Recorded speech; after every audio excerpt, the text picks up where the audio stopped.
FCRA రూపంలో, foreign funds రూపంలో ఏ రకంగా భారత్ని డీస్టెబిలైజ్ చేద్దామని అన్నారో చూద్దాం. దానికి కాంగ్రెస్ ఇంకా అపోజిషన్ ఎందుకు తోడవుతుందో కొన్ని చూద్దాం. వాళ్ళు ఏమని మాట్లాడుతున్నారంటే సివిల్ సొసైటీ చోక్ అవుతుంది అని అంటున్నారు. ఎన్జిఓ నుంచి ఫండింగ్ ఆగిపోతే చోక్ ఎందుకు అవుతుంది రాబోయే నాకు అర్థం కాదు. నువ్వు నా దాంట్లో ఏళ్ళు పెట్టి రైస్ బ్యాగ్లు ఇచ్చి కన్వర్ట్ చేస్తానంటే ఆడ తప్పు ఉండదు, కానీ నువ్వు కన్వర్ట్ చేస్తున్నావు అని చెప్పి నేను మాట్లాడితే తప్పు అవుతుందా? ఎఫ్సిఆర్ఎన్ అనేది ఇన్ఫ్యాక్ట్ చెప్పాలనంటే కంట్రోల్. భారతీయులకు ఖిలాఫ్ అయితే ఎట్లా? ఆ ఎమర్జెన్సీ టైంలో ఈ ఎఫ్సిఆర్ఏ రెగ్యులేషన్ తీసుకొచ్చింది ఎవరు? కాంగ్రెస్ పార్టీ. ఇవాళ మళ్ళీ అపోజిషన్తో చేతులు కలిపి మాట్లాడుతున్నది ఎవరు? ఎన్జిఓలతో చేతులు కలిపి మాట్లాడుతున్నది ఎవరు? కాంగ్రెస్ పార్టీ. ఎందుకు అని అంటే ఫారెన్ ఇన్ఫ్లుయెన్సర్ అనేది పవర్ సిస్టమ్ని అగర్ ఇన్ఫ్లుయెన్స్ చేసుడు మొదలెడితే అది డేంజరసా కాదా? ఇవాళ రాజకీయ నాయకులు, జడ్జులు, జ్యుడిషియరీ, మీడియా, గవర్నమెంట్ అఫీషియల్స్ వీళ్ళందరినీ మ్యానిపులేట్ చేస్తే ఖచ్చితంగా ఏమవుతుంది ఫ్రెండ్స్? నువ్వు కేరళకేన్ పైసలు తీసుకొని వచ్చి మూతవరి మాటలు మాట్లాడుకుంటా నువ్వు ఆట చేస్తానంటే వర్కౌట్ అవుతుందా అని అనేది నా క్రిస్టియన్స్ని టార్గెట్ ఏడవుతున్నది అని అంటున్నారు. చట్టం దృష్టిలో ఎవడు క్రిస్టియన్, ఎవడు హిందూ, ఎవడు ముస్లిం? చట్టం దృష్టిలో అందరూ ఈక్వలే కదా. అసలు ఎన్జిఓలు స్కానర్లు ఇప్పుడు ఎందుకు తీసుకురావాలి? అన్నెసెసరీ కదా. ఇది పొలిటికల్ వెండేట కదా. ఎన్విరాన్మెంట్ పేరు మీద భారత్ యొక్క అభివృద్ధిని ఆపుతానని అంటారు. మళ్ళీ అదే కమ్యూనిస్ట్ యాంగిల్లో ఈ లెఫ్టిస్టులు కూడా మళ్ళీ చైనాని ఎందుకు ప్రెషర్ చేయరు? అకౌంటబిలిటీ అడుగుతుంటే మీరు వెండేటా అని అంటారు ఏంది? నాకు అర్థం కాదు.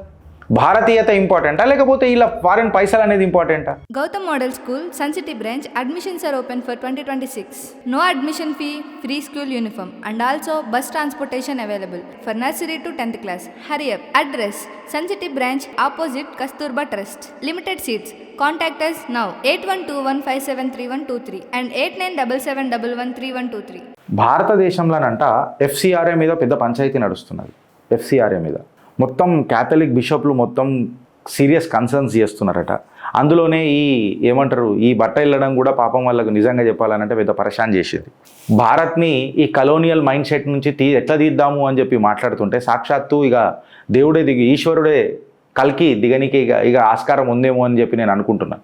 మళ్ళీ మనం అంత పుణ్యాత్ములము కాదు నాకు తెలియదు కల్కి అవతారాన్ని చూడనీకి. But end of the day మనం పుణ్యాత్ములమేని అంటున్నాం, ఎందుకంటే మనం సాక్షులం అవుతున్నాం ఇలా భారత్ యొక్క ప్రతిభ.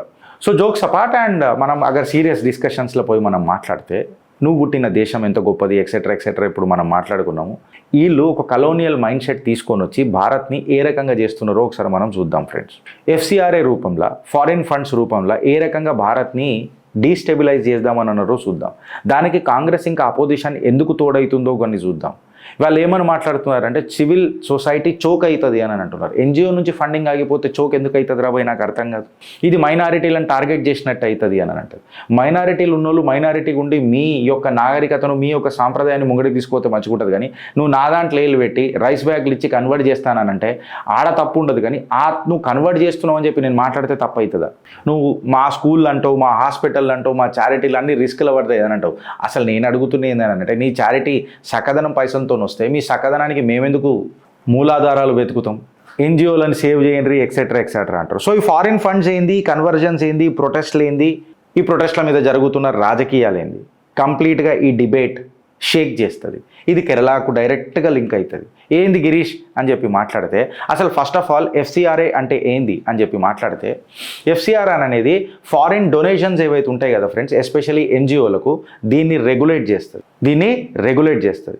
అయితే ఎఫ్సిఆర్ఏన్ అనేది ఒక సోవరెనిటీ ఫైర్ వాల్ అని అనుకోవచ్చు. ఐటీ కంపెనీలలో మనం మాట్లాడాలంటే అంటే ఫారిన్ మనీ ఏదైతే మన దగ్గరకు వస్తుంటుంది కదా, అది పాలిటిక్స్ని ఇన్ఫ్లుయెన్స్ చేయకుండా సొసైటీని, నేషనల్ సెక్యూరిటీని కాపాడే ఒక ప్రక్రియ.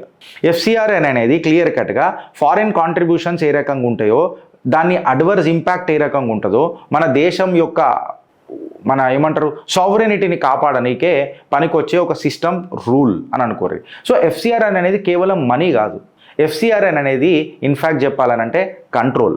అయితే ఎఫ్సిఆర్ఎన్ అనేది ఎట్లా క్రియేట్ అయింది, ఎప్పుడు క్రియేట్ అయింది అని అంటే ఎఫ్సిఆర్ఎన్ అనేది క్రియేట్ అయింది కూడా ఫారిన్ ఫండ్ని రెగ్యులేట్ చేయనీకనే చేసిండ్రు. ఎప్పుడు చేసిండ్రు?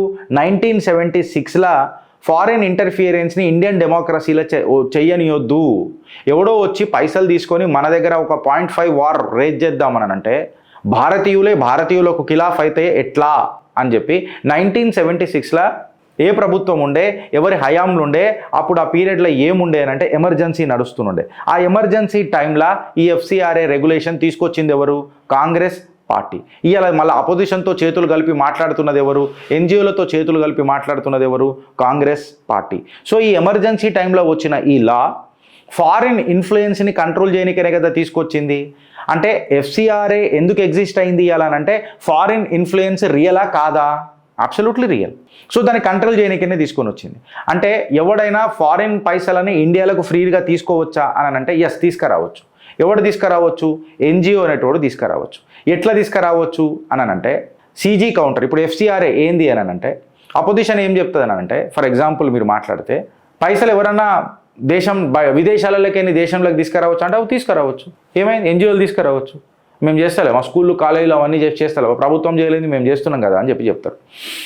అయితే చట్టం ఏం చెప్తుంది అనేది ఇంపార్టెంట్. ఆ కాంగ్రెస్ ఏం చెప్తుంది, బొంగు ఏం చెప్తుంది, వీళ్ళు ఏం చెప్తుంది అని చెప్పి వినడం కంటే చట్టం ఏం చెప్తుంది అనేది చాలా ఇంపార్టెంట్. చట్టం ఏం చెప్తుంది అంటే ఎవడెవడైతే ఎఫ్సిఆర్ఏ రిజిస్టర్డ్ ఎంట్రీస్ ఉంటాయో ఈ రిజిస్టర్డ్ ఎంట్రీసు లైసెన్స్తో పాటు ఉన్నోడే ఫారిన్ ఫండ్స్ తీసుకురావచ్చు. దానికి నువ్వు మళ్ళీ ఖర్చు పెడుతున్నావు అనేది స్ట్రిక్ట్ రిపోర్టింగ్ ఉండాలా, దానికి ఆడిట్లు ఉండాలా, మళ్ళీ దాని తర్వాత పర్పస్ రిస్ట్రిక్షన్స్ కూడా ఉండాలి. నేను అడగోలుగా ఫండింగ్ చేస్తా అంటే కూడా కూడదు. అంటే ఇవాళ నీకు చట్టం ఏం చెప్తుంది? నీకు మ్యాండేటరీ రిజిస్ట్రేషన్స్ ఉండాలా, ప్లస్ కంప్లైన్స్ రూల్స్ అనేది గట్టిగా ఫాలో కావాలి. అంటే ఫారిన్ మనీ అనేది ఫ్రీ మనీ కాదు అని చెప్పి క్లియర్ కట్గా చట్టం చెప్తున్నది. అయితే ఏ యాక్టివిటీలు ఎఫ్సిఆర్ఏలో రెస్ట్రిక్ట్ అయితే గిరీష్ అని చెప్పిన మీ సందేహం ఏదన్నా ఉంటే వీళ్ళు ఏమని అంటున్నారు అపోజిషన్ వాళ్ళు, దేనికైనా యూజ్ చేసుకోవచ్చు, మనం జనరల్ మిస్యూజ్ ఏం చేస్తలేం, మేము అన్ని సేవా కార్యక్రమాలు చేస్తున్నాం అని అంటారు.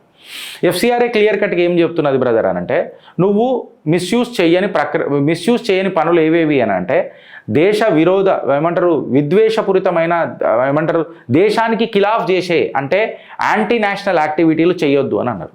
దాని తర్వాత నువ్వు మత మార్పిడిలు చేయొద్దు, ఫోర్స్డ్ కన్వర్షన్స్ చేయొద్దు అని చట్టంలో ఉన్నది.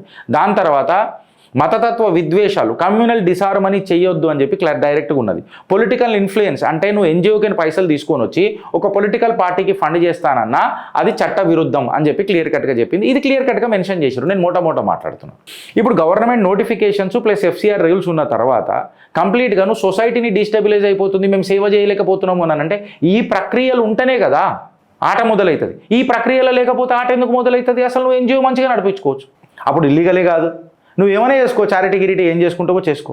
అయితే ఎవడెవడు ఫారిన్ ఫండ్స్ రిసీవ్ చేసుకోలేడు అని చెప్పి మాట్లాడితే who cannot receive the foreign funds అని చెప్పి మాట్లాడితే ఇవాళ ఏమని మాట్లాడుతున్నారు వీళ్ళు?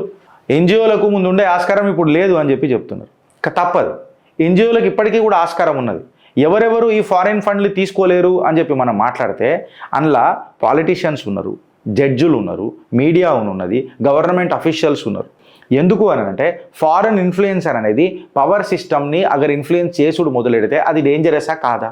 ఇలా రాజకీయ నాయకులు, జడ్జులు, జుడిషియరీ, మీడియా, గవర్నమెంట్ అఫీషియల్స్ వీళ్ళందరినీ మ్యానిపులేట్ చేస్తే ఖచ్చితంగా ఏమవుతుంది ఫ్రెండ్స్? ఖచ్చితంగా ఏమవుతుంది? సోషల్ డిజార్మనీ కాదా? పవర్ ఇన్ఫ్లుయెన్స్ కాదా? సో ఫారిన్ ఫండింగ్స్ అనేది ఏదైతే ఉంటుందో చూడు, ఇన్సైడ్ పవర్ కారిడార్లలో వాడడం అనేది చట్ట విరుద్ధం. ఇంత క్లారిటీగా చట్టం చెప్పింది. ఆయన ఇంటాడు ఎవడినాడు. అయితే ఎఫ్సిఆర్ఏ 2026లో ఏం చేంజ్ అయింది అని చెప్పి కూడా మనం నేర్చుకోవాలి కదా. ఎఫ్సిఆర్ఏ 2026లో ఏం చేంజ్ అయింది అని చెప్పి చూస్తే 2026 అమెండ్మెంట్లో గవర్నమెంట్ కంట్రోల్ అనేది ఇంక్రీజ్ అయింది అని చెప్పి అపోజిషన్ చెప్తుంది. ఎస్, ఇంక్రీజ్ అయింది. ఏ రకంగా ఇంక్రీజ్ అయింది అని అంటే కంప్లీట్గా నీది ఏదైనా లూపోల్ ఉందనుకో, ఫండ్స్ అన్ట్రేసబుల్ అయినాయి అనుకో, లైసెన్స్ ఎక్స్పైర్ అయిందనుకో, ఖచ్చితంగా గవర్నమెంట్ ఇన్వాల్వ్ అవుతుంది కదా. ఇప్పుడు నా దాంట్లో కూడా డిస్ప్రపోర్షనేట్ అసెట్స్ ఏదైనా ఉన్నదనుకో, నేను సంపాదించే సంపాదనకు నాకున్న ఆస్తులకు పొంతన లేదనుకో, ఖచ్చితంగా ఐటీ రేట్లు జరుగుతాయి, ఈడీ రేట్లు జరుగుతాయి, సిబిఐ రేట్లు జరుగుతాయి. ఈ అమెండ్మెంట్ ఏమి ఇంట్రడ్యూస్ చేస్తున్నది అని అంటే ఇన్ఫ్యాక్ట్ చెప్పాలంటే ఒక అథారిటీని డెసిగ్నేట్ చేస్తున్నది, లూప్ హోల్స్ని క్లోజ్ చేసే ప్రయత్నం చేస్తున్నది. నువ్వు లూప్ హోల్స్ క్లోజ్ చేస్తే కంప్లీట్గా హల్లాగుల్లా దేశం మొత్తంలో చేసుడు అనేది కరెక్టా ఫ్రెండ్స్? నేను ఇలా మిమ్మల్ని అడుగుతున్నా. సపోజ్ లైసెన్స్ ఎక్స్పైర్ అయితే ఏమవుతుంది గిరీష్, లైసెన్స్ క్యాన్సిల్ అయితే ఏమవుతుంది గిరీష్ అని అంటే గవర్నమెంట్ కంప్లీట్గా ఎన్జిఓని టేక్ ఓవర్ చేసుకుంటుంది అని చెప్పి మాట్లాడుతున్నారు. ఎవరు? అపోజిషన్, ఎన్జిఓలు. అది రాంగ్ ఫ్రేమింగ్. గవర్నమెంట్ ఎప్పుడు కూడా ఫారిన్ ఫండెడ్ అసెట్స్ టెంపరరీ వాటిని మేనేజ్ చేయనికే చూస్తుంది తప్ప ఈ మిస్యూజ్ని ప్రివెంట్ చేయనికే చూస్తుంది తప్ప కంప్లీట్గా ఎన్జిఓని టేక్ ఓవర్ ఎందుకు చేసుకుంటుంది? నీకు వచ్చే ఫండెడ్కేనే వస్తున్నది, నువ్వు మిస్యూజ్ ఏం చేస్తున్నావు, నీ అసెట్ క్రియేషన్ ఏమున్నది, దీని మీద ఫోకస్ చేస్తుంది తప్ప ప్రభుత్వము నీ ఎన్జిఓని తీసుకొని గడివిస్తుందా? నాకు అర్థం కాదు. ఈ అసెట్ మేనేజ్మెంట్ ప్రొవిజన్ తీసుకుంటుంది ప్రభుత్వం ఎప్పటికైనా. ఫర్ ఎగ్జాంపుల్ ఈడీ రేడ్ ఏదన్నా అయితే నువ్వు ఏం చేస్తావు, మ్యాక్సిమంగా నువ్వు ఈ ప్రాపర్టీ సేల్ చేయలేవు, పెట్టలేవు అని చెప్పి చెప్తారు. ఎందుకు పెడతారు అంటే అవి రెగ్యులేట్ చేయడానికే పెడతారు. అంతేగాని ఆస్తులు నీ పేరు మీద రిజిస్ట్రేషన్ చేసుకుంటారా? చేసుకోరుగా. ఆక్షన్ చేస్తారు తర్వాత నీ డిస్ప్రపోర్షనేట్ అసెట్స్ నువ్వు కరెక్ట్గా ఆధారాలు ఇవ్వకపోతే. Owners of responsibility లైజ్ on you కాబట్టి. సో ఇలా నీకు లైసెన్స్ లేదని అనుకో, నీకు ఇండిపెండెన్స్ లేదనుకో, మళ్ళీ మనం ఫారిన్ మనీని కంట్రోల్ ఎట్లా చేస్తావు బ్రదర్? మీకు అర్థమైందని అనుకుంటా. అసలు ఇప్పుడు ఇది ఎందుకు అవసరం అని అంటే వీళ్ళు ఏమని మాట్లాడుతున్నారు, ఎన్జిఓలు, క్యాథలిక్ బిషప్లు, మన ఈ అపోజిషన్ కాంగ్రెస్ వాళ్ళు వీళ్ళందరూ ఏమని మాట్లాడుతున్నారు, అసలు ఆ కంట్రోల్ పెట్టడమే తప్పు అని చెప్పి మాట్లాడుతున్నారు. కంట్రోల్ ఎందుకు ఉండదు? బరాబర్ కంట్రోల్ ఉంటుంది. నువ్వు థౌజండ్స్ ఆఫ్ ఎన్జిఓలు పెట్టి కొన్ని కోట్ల రూపాయలు దేశంలోకి తీసుకొని వచ్చి అది ఏడ ఫండ్ చేస్తున్నావు, ఎవరి కోసం ఫండ్ చేస్తున్నావు, దేశ హితంలో ఉన్నదా లేదా అనేది చేయమా? నాకు తెలిసి భారతీయ జనతా పార్టీ సర్కార్ వచ్చిన తర్వాత సుమారు 19,000 అనుకుంటా, 19,000 లైసెన్సులు క్యాన్సిల్ చేసింది. మళ్ళీ ఎందుకు చేసిరు? మళ్ళీ రాజశేఖర రెడ్డి గారు అయితే ఆయన క్రిస్టియనే కదా, మళ్ళీ అప్పుడు లేని పంచాయతీ ఇప్పుడు ఎందుకు వచ్చింది? ఓ మాట అడుగుతున్నా. అంటే నేను ఏమంటున్నానంటే నువ్వు మిస్యూజ్ చేస్తే చట్టం వస్తుంది రాబాయ్, చట్టం ఖచ్చితంగా వస్తుంది. ఇప్పుడు దీన్ని కేరళ యాంగిల్ అని కూడా అనుకోవచ్చు, బరాబర్ అనుకోవచ్చు, అనాలి కూడా. పొలిటికల్ యాంగిల్ దీనికి తీసుకోవాలా, స్కేల్ స్కోప్ రెండు మాట్లాడుకుందాం ఫ్రెండ్స్. అసలు ఈ ఈకో సిస్టమ్ ఎంత పెద్దది అని చెప్పి మనం అందరం ఆలోచిస్తే ఈ ఈకో సిస్టమ్ చాలా పెద్దది. ఎట్లా పెద్దది గిరీష్ అని చెప్పి మాట్లాడితే స్మాల్ ఎన్జిఓ సెక్టార్లను టార్గెట్ చేస్తుంది ప్రభుత్వం అని చెప్పి వీళ్ళు మాట్లాడతారు. స్మాల్ ఎన్జిఓ సెక్టార్లను ఎవరు టార్గెట్ చేసిండు? సుమారు భారతదేశంలో ఇప్పటికీ 14,000 ఎన్జిఓలు యాక్టివ్ ఉన్నాయి అని చెప్తున్నారు. ఎంత? 14,000 ఎన్జిఓలు యాక్టివ్ ఉన్నాయని చెప్తున్నారు. ఇది ఎంత పెద్ద ఈకో సిస్టమ్ తెలుసా? 20,000 కోట్ల ecosystem, 20,000 crore ecosystem ఇది అంతా కంప్లీట్గా. ఎఫ్సిఆర్ఏ డాష్ బోర్డ్ డేటానే మాట్లాడుతున్నాను నేను. మళ్ళీ ఇది చారిటీ అంటారా దీన్ని, లేకపోతే ఇండస్ట్రీ అంటారా దీన్ని? 20,000 కోట్ల టర్న్ ఓవర్లు, ట్రాన్సాక్షన్లు అని అంటే ఇది ఇండస్ట్రీయే కదా, ఇది చారిటీ ఏడవుతుంది, సేవ్ ఏడవుతుంది రాబోయే. నాకు ఒకటి అర్థం కాదు. ఇప్పుడు కేరళ యాంగిల్ ఎందుకు తీసుకొని వస్తున్నారు, మైనారిటీ ఫియరీలు ఎందుకు తీసుకొని వస్తున్నారు ప్రతిపక్షాలు అని చెప్పి మాట్లాడితే, ఇప్పటిదాకా నేను ఎన్ని ఎన్జిఓలు ఉన్నాయని చెప్పినా 14,000 ఎన్జిఓలు ఉన్నాయి. ఆ 14,000 ఎన్జిఓలల్లా 3,000 ఎన్జిఓలు కేరళకేనే ఉన్నాయి. 14,000 ఎన్జిఓలు మొత్తం దేశవ్యాప్తంగా ఉంటే 3,000 ఎన్జిఓలు డైరెక్ట్గా కేరళకేనే ఉన్నాయి. అంటే హయ్యెస్ట్ కాన్సన్ట్రేషన్ ఏడున్నది ఇప్పుడు? కేరళ ఉన్నదా లేదా? మళ్ళీ హయ్యెస్ట్ కాన్సన్ట్రేషన్ దగ్గర ఉన్న హయ్యెస్ట్ ఎక్స్పోజర్ జరుగుతుందా జరగదా? నువ్వు కేరళకేని పైసలు తీసుకొని వచ్చి మూతవరి మాటలు మాట్లాడుకుంటా నువ్వు ఆట చేస్తానంటే వర్కౌట్ అవుతుందా అని అనేది నా మాట. మళ్ళీ కేరళ ఎన్జిఓ కౌంట్ మీద ఎవడు మాట్లాడతాడు? ఎక్స్పోజర్ ఎవడికి బాధ అవుతుందో ఆళ్ళోళ్ళు పెడతాడు కదా. ఈ క్యాథలిక్ బిషప్లు, ఈ క్యాథలిక్ చర్చిలకైన పంచాయతీలు వీళ్ళంతా గీడ మాట్లాడుతున్నారు. మీరు నేను ఈడ సేవ చేస్తున్నా, ఈ సేవా కార్యక్రమానికి ఇంత ఖర్చు చేసినా, నేను ఈడ పెట్టినా అని చెప్పి క్లియర్ కట్గా మాట్లాడితే ఇష్యూ క్లోజ్ కదా బ్రదర్. మీదంతా మీరు అది చెప్పకుండా మూతబరి మాటలు మాట్లాడితేనే కదా ప్రాబ్లం. ఇప్పుడు ఇది మైనారిటీలకు లింక్ చేస్తారు. మైనారిటీలకు అనేది ఏడ లింక్ అవుతున్నది అని అనండి. ఇప్పుడు వీళ్ళు ఏమంటారంటే క్రిస్టియన్స్ని టార్గెట్ చేస్తున్నారు డైరెక్ట్గా అని చెప్పి మాట్లాడతారు. క్రిస్టియన్స్ని టార్గెట్ ఏడవుతున్నది అని అంటున్నారు. చట్టం దృష్టిలో ఎవడు క్రిస్టియన్, ఎవడు హిందూ, ఎవడు ముస్లిం, చట్టం దృష్టిలో అందరూ ఈక్వలే కదా. సో నువ్వు అసాంఘిక కార్యక్రమాలు ఏమైనా చేస్తున్నావు అని అంటేనే నీకు లా ఆడ ఇంప్లిమెంట్ అవుతుంది. మళ్ళీ నీ నా మధ్యలో ఎందుకు లా వస్తలేదు? పర్ఫెక్ట్గా మనం ఎందుకుంటున్నాం బ్రదర్? ఒక మాట అడుగుతున్నా. లా చట్టం ఎప్పుడు కూడా రిలీజన్ న్యూట్రల్ ఉంటుంది బ్రదర్. ప్రో రిలీజన్ ఎందుకు ఉంటుంది? నువ్వు ఒక్కటి చూపెట్టు నాకు, ఈ రిలీజన్కి ఫేవర్ చేస్తుంది, ఈ రిలీజన్కి చెయ్యదు అని చెప్పు. రిలీజన్ స్పెసిఫిక్ క్లాస్ ఏమైనా చట్టంలలో ఉన్నదా? ఈ విక్టిమ్వుడ్ నరేటివ్ బంద్ చేయరు మీరంతా. ఇది పొలిటికల్ డ్రామా అని చెప్పి మాట్లాడతారు అందరు. ఇప్పుడు ఈ ఎన్జిఓ ఈకో సిస్టమ్, ఈ మిస్యూజ్ డిబేట్ ఒకటి పెద్దగా నడుస్తున్నది. ఈ ఎన్జిఓ ఈకో సిస్టమ్ ఏంది అని అంటే ఎన్జిఓలు మొత్తం వెల్ఫేర్కి యూజ్ చేస్తున్నారు, మళ్ళీ చేస్తలేరా? మీకు క్రిస్టియన్ స్కూల్ కనబడతాయి, క్రిస్టియన్ మిషనరీ హాస్పిటల్ కనబడతాయి, క్రిస్టియన్ మిషన్ హాస్టల్ కనబడతాయి అని అంటే అపోజిషను అందరు ఏమంటారు, నేను కూడా అంట కనబడుతున్నాయి, మనకు కనబడతలేవని నేను అంటలేను.